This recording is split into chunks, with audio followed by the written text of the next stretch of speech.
Bonsoir Reginald.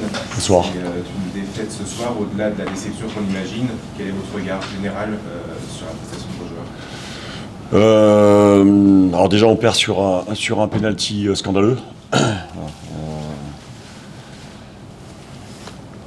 La sensation que les règlements changent en fonction des matchs. Déjà ça. Et puis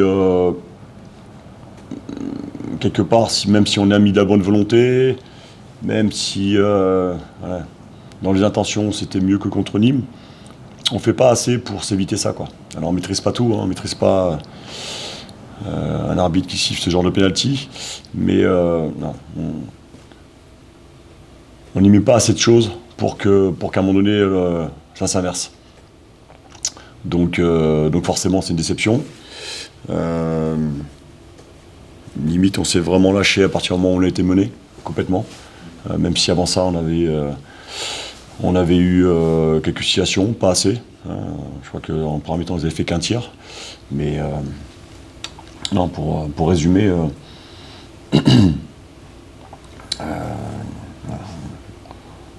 on peut ne pas le perdre, mais faut qu'on fasse plus à tout niveau.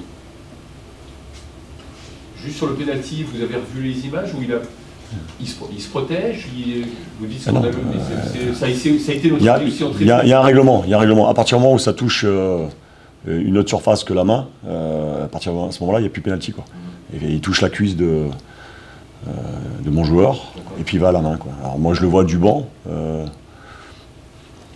J'ose espérer que. Voilà, j'imagine pas que l'arbitre n'ait pas vu, en tout cas, où son jeu touche, ou un de ses jeux touche.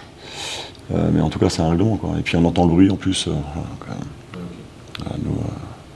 Mais c'est problématique parce que contre Nîmes, on fait le match qu'on a fait, on ne revient pas dessus. On a une main en fin de match, une main directe qui n'est pas sifflée.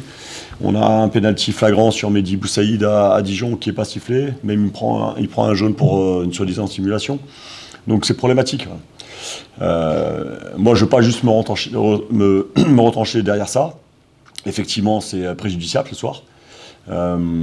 Parce que ça conforte aussi Orléans dans ce qu'ils sont venus chercher. On prend un jaune sur je ne sais pas quelle situation concernant Sam, qui a priori parle au joueur qui va tirer le péno, alors qu'il y a un gardien en face qui met 2 heures à relancer tout le match et à qui on ne met pas de jaune. C'est un ensemble de choses, mais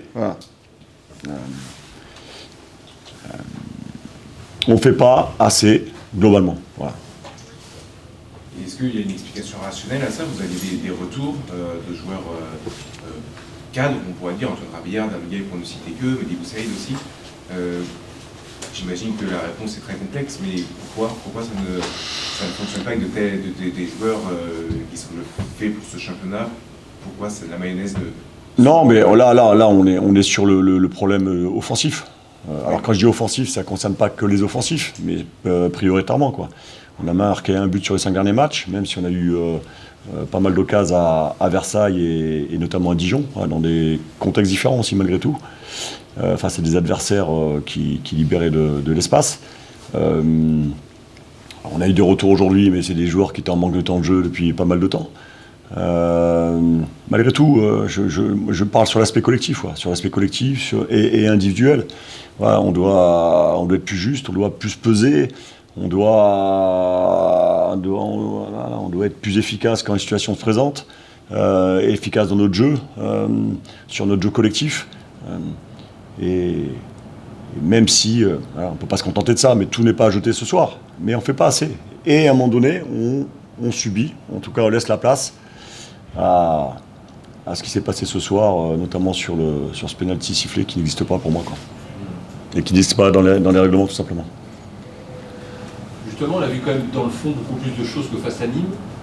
Est-ce que vous avez malgré tout envie de retenir quelque chose de positif de ce match? Oui, non, mais je viens de le dire, tout n'est pas acheté. Ouais. Mais dans ce qu'on doit aller chercher par rapport à un adversaire qui joue son jeu aussi, on doit faire plus. Alors, je vais pas tout résumer ce soir, mais on doit faire beaucoup plus. Et on n'est pas à l'abri de ce qui s'est passé. Karim Ogadem, qui vous précédait, disait qu'il était surpris un peu surpris de tomber sur un bloc aussi bas, il s'attendait un peu plus d'engagement. Est-ce que c'est un avis, une analyse que vous partagez? Est-ce que vous dites que peut-être au début vous auriez pu jouer avec un peu plus d'engagement, notamment au début de match, étant donné qu'ils avaient joué lundi? Est-ce qu'il y a des regrets par rapport à ça? Alors, à quel moment on a joué avec un bloc bas? Quand ils ont réussi à ressortir? Je cite. Ouais, voilà, donc je sais pas de quoi il parle. Et, Ça nous a surpris. Comment? Ça nous a surpris la partie là de son analyse, mais ouais, bah, écoutez, peut-être le moment où vous avez eu un petit flottement juste avant le penalty, mais je n'ai pas l'impression que c'était. Parce qu'on n'a pas vraiment de situation en plein.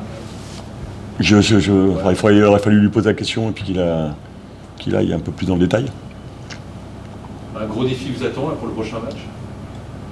Ouais, mais tous les matchs sont des gros défis. Hein. Tous les matchs sont des gros défis. À vos yeux, Red Star, c'est vraiment la meilleure équipe du championnat? C'est factuel. Ils survolent le championnat. Ils sont très efficaces. Enfin, on va pas faire une analyse du Red Star ce soir, mais ils sont très efficaces. Nous l'avait vu au match aller. Ils sont sur une dynamique aussi. C'est un club qui bosse avec un entraîneur depuis 3 ans, avec un groupe qu'ils ont juste rajusté par petites touches l'intersaison. Voilà, donc il y a une cohérence. Leur début de championnat s'est bien passé, ça les a mis en confiance. Donc aujourd'hui, il y a juste à les applaudir. Après, on n'ira pas pour les applaudir, bien évidemment. On va préparer ce match comme on prépare tous les autres. Et on va déjà digérer cette déception ce soir et cette frustration. Il y a beaucoup de matchs qui arrivent en peu de temps. Est-ce que c'est plutôt positif justement de rejouer vite et un certain nombre de fois, 3 fois en 8 jours? Dans tous les cas, là, on jouera en une semaine. Donc sur le match qui arrive, il y a un nouveau. Puis après, on aura 3 matchs en une semaine. Avec beaucoup d'absents à Villefranche. Il y en a encore 2 qui sont rajoutés ce soir. Sur des cartons très... sur lesquels je m'interroge, mais je ne vais pas m'attarder encore un peu plus sur l'arbitrage. Ok. Voilà. Merci. Merci. Bonne soirée.